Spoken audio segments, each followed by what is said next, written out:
नमस्कार. Royal kitchen मराठीमध्ये आपले सर्वांचे मनापासून स्वागत. आज आपण कैरीचे पन्ह बनवणार आहे. आता सध्या उन्हाळ्याचे दिवस आहे, तर आता आपण भरपूर असे बाजारात कैऱ्या आलेल्या आहेत.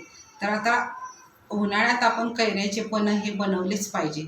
पन्ह बनवताना भरपूर असा गर निघतो, तर आपण 1 महिना तरी हा गर स्टोअर करून ठेवू शकतो आणि जसं पाहिजे तसं सरबत बनवू शकतो. आता हे कैऱ्या मी घेतलेल्या आहेत. ह्या कैऱ्या अगदी मस्त अशा कच्च्या कैऱ्या आहेत. तर ह्या कैऱ्यांचा आपण पन्ह बनवणार आहे. कच्च्या कैऱ्याचं पन्ह बनवण्यासाठी गॅसवर अगोदरच पातेल्यामध्ये पाणी टाकून उकळायला ठेवलं होतं. पाणी चांगलं उकळलेलं आहे. आता त्यामध्ये कैऱ्या सोडून द्यायच्या आहेत. आता ह्या मी पातेल्यात टाकल्या, तुम्ही कुकरमध्ये टाकल्या तरी पटकन शिजल्या जातात, पण पातेल्यात पण लगेच शिजल्या जातात. तर 15-20 मिनटं चांगल्या उकळत्या पाण्यात शिजवल्या की कैऱ्या चांगल्या शिजल्या जातात. हे बघा, अशा पद्धतीने कैऱ्या शिजलेल्या आहेत. गॅस बंद करून आता एका झाऱ्याने काढून घ्यायच्या आहेत आणि चाळणीवर ठेवून द्यायच्या. दोन्हीही कैऱ्या चांगल्या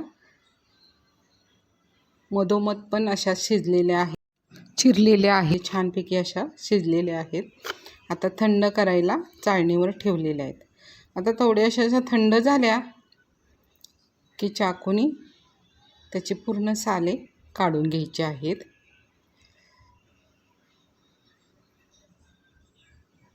आणि ह्या कैऱ्यांना सुद्धा गर इतका भरपूर आहे,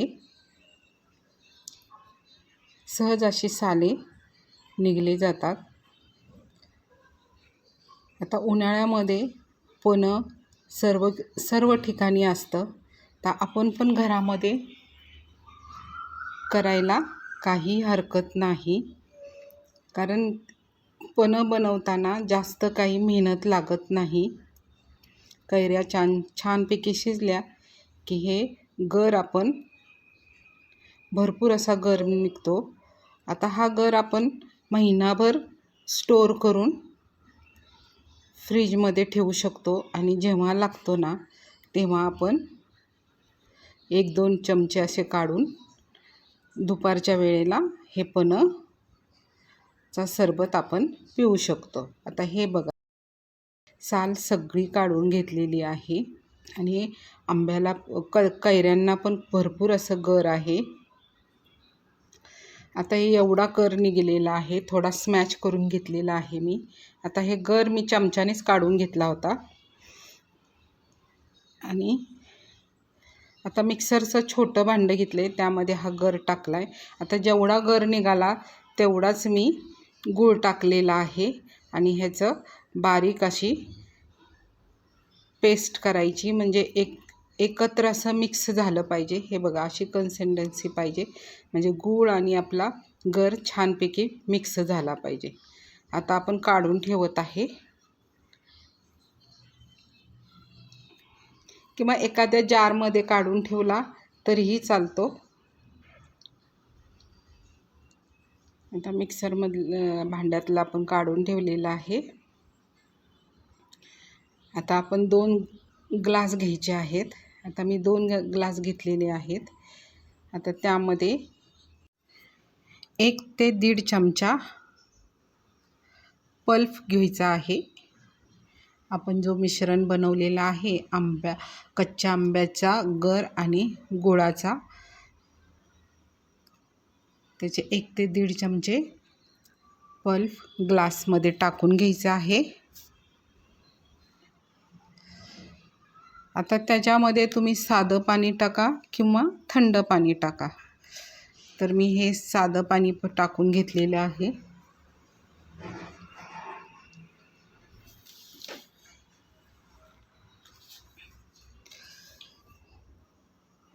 दोन्ही ग्लासमध्ये पाणी टाकून घेत आहे.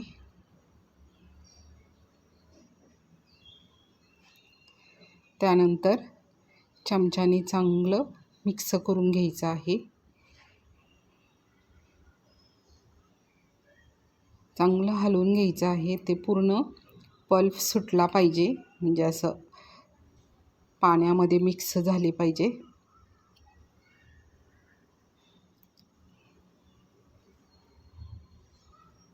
हे बघा, अशा पद्धतीने आपण मिक्स करून ग्लासमध्ये घेतलेलं आहे.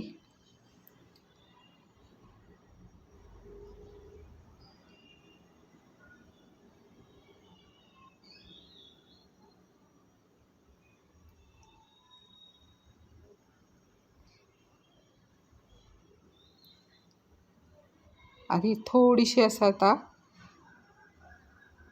टेस्ट येण्यासाठी जिऱ्याची पावडर टाकून घेत आहे